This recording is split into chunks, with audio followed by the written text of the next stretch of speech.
원념이 머무는 집. 지인인 아이에게 들은 이야기다. 아이가 살고 있는 지역은 논이나 밭이 많고 각 가정의 부지도 넓다. 어느 날 아침 아이 집 옆집 헛간에서 그 집의 할머님이 목을 메고 자살한 채 발견되어 큰 소동이 일어났다. 유서 등은 발견되지 않아 여러 가지 소문이 떠돌았지만 고부 갈등이 문제 아니냐는 게 대부분 사람들의 의견이었다. 돌아가신 할머님은 이웃분들에게 언제나 며느리에 대한 푸념을 늘어놓았다고 한다.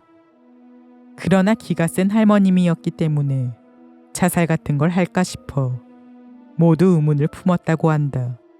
그런데 그러고 나서 바로 예의 그 며느리는 괴로워하며 병사로 죽고 말았다.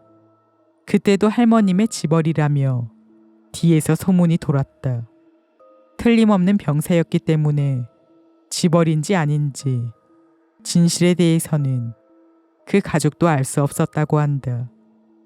단지 여자 2명이 없어지고 그 집 전체가 피폐해져 갔다. 요컨대 손질이나 청소하는 사람이 없었기에 집도 정원도 모든 것이 황폐해졌다는 것이다. 그뿐만이 아니었다. 할머님이 목매달아 자살한 헛간에서 밤이 되면 밧줄이 삐거덕거리는 소리가 들려왔다고 한다. 집안 사람이라 하지만 목매달아 자살한 헛간에 가족들도 그다지 가까이 하고 싶지는 않았다.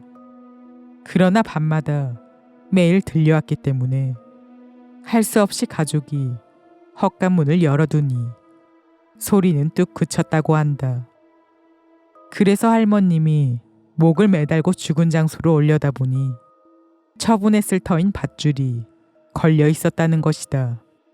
이상하다 싶어 밧줄을 빼려고 받침대를 찾았는데 그 사이에 밧줄은 소리도 없이 사라져버렸다고 한다. 그때 희미하게 여자 웃음소리가 들렸다고 한다. 당연하지만 그 집에 여자는 없었다. 그 이야기는 금세 소문이 되어 퍼졌고 매일 밤 무서운 걸 보고 싶은 마음에 구경꾼들이 모이기 시작했다. 그리고 아마 구경꾼의 것이었을 담뱃불의 부주의로 헛간이 소실되고 말았다. 여기까지가 아이 집 옆집의 이야기였는데 이 화재 뒤부터 아이의 집에서 1m 정도 크기의 뱀을 자주 볼 수 있게 되었다고 한다. 논이나 밭이 많은 지역이기에 뱀도 있지만 실제로 눈에 띄는 일은 거의 없었다. 오히려 뱀 쪽이 사람을 피해서 나오지 않을 터였다. 어느 날 아이는 용무를 부탁받아 목적지까지 차를 운전해서 나갔다. 도착하고 차에서 내려서 짐을 내리려고 뒷문을 열어보니 스르르 아이의 발 언저리로 그 뱀이 내려왔다. 우아하고 놀라며 뱀이 도망간 곳을 눈으로 쫓아보니 선로를 넘어 반대쪽 집으로 들어갔다고 한다. 그 집은 아이가 알고 있는 집이었다.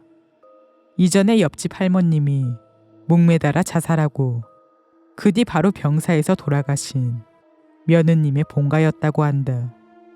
왠지 모르겠지만 그 뱀에게 며느님의 혼이 깃들어 이윽고 본가로 돌아간 게 아닐까 생각이 들었다고 한다. 여기까지 이야기하고 아이는 이렇게 말했다. 있잖아, 조금 거슬러 올라가는데 옆집에서 여자 2분이 돌아가시고 헛간에서 밧줄이 삐거덕거리는 소리가 난다고 했을 때 나도 보러 갔었어. 집주인 허락을 받고 밤에 헛간에 가봤더니 확실히 소리가 들려서 문을 열었더니 위쪽 기둥에 밧줄 같은 게 걸려 있어서 잘 봤더니 그거 그 뱀이었어 라는 것이었다. 그 뒤 헛간이 화재로 소실되고 도망쳐 나온 뱀이 아이의 집으로 왔다. 그래서 혹시 그 며느님의 혼이 들어간 뱀은 먼저 죽은 할머님의 저주로 정말로 그 헛간에 갇혀 있었던 건지도 모른다고 생각해. 그리고 화재로 저주가 풀려서 내 차를 타고 본가로 돌아올 수 있었던 거다 싶어. 라는 거였다. 그 뒤 옆집은 변함없이 황폐하게 내버려져 있었지만 어느 때부터 헛간이 있었던 곳에 잡초가 뒤섞여 수많은 백합꽃이 피어났고 이웃분들 사이에서는 할머님이 이제야 성불한 것 같다고 말하게 되었다. 왜냐면 그 목매달아 자살한 할머님의 본가에서는 백합꽃 재배를 했기 때문이다. 이 말에 아이도 납득했다고 한다. 그런데 헛간에서 들려왔던 웃음소리는 할머님 목소리야? 아니면 며느님 목소리야? 라고 물으니 아이는 그게 말이야.